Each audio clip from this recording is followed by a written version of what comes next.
Alright, on to day 8.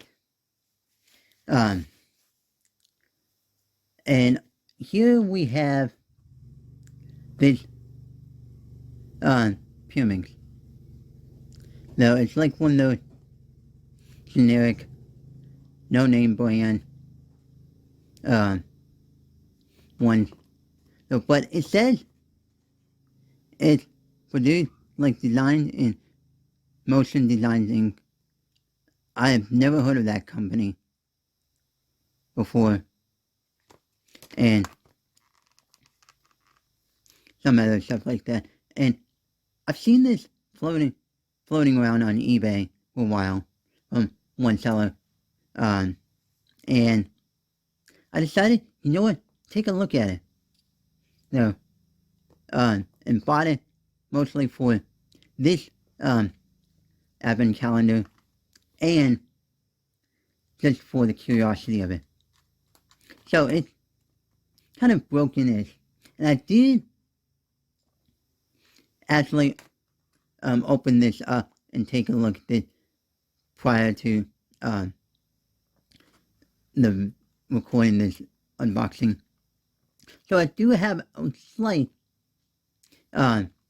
knowledge about what to expect. But here it is. No. Comes with this solution manual.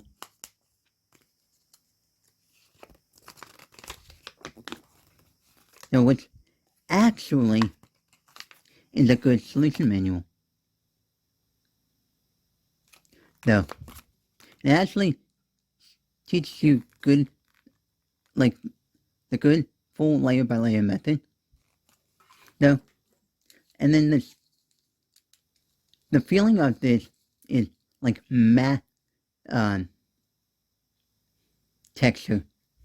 It's not like the CE textured puzzles or the GAN ones. No, it's more of like a soft texture, matte finish, not glossy.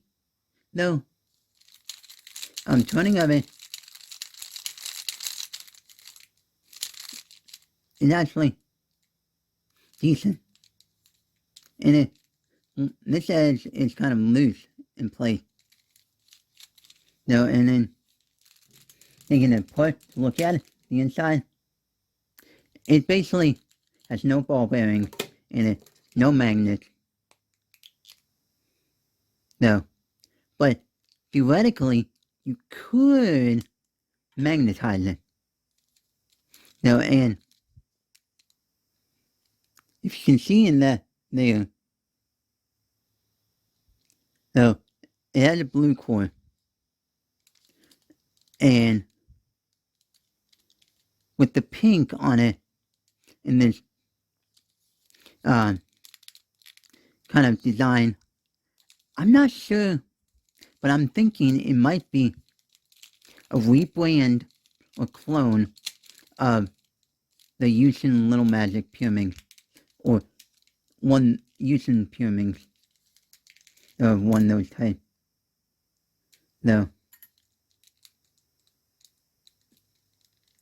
And I don't see any sort of indication of Yushin logo on it, or something like that. So, but while I'm editing this video, I'll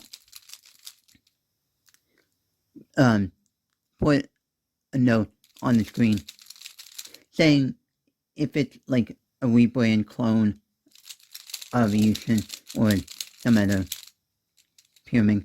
No, because when taking a look at these puzzles, no, in like this style of packaging, no, it's like hard to say, because these puzzles are generically packaged, though, and generically branded, and would have like an unknown Chinese brand associated with it, or like some random brand that like no one's really heard about, though, and there's not much to actually research about it to actually know if it's a good puzzle. The same as with that 3x3 that I showed yesterday.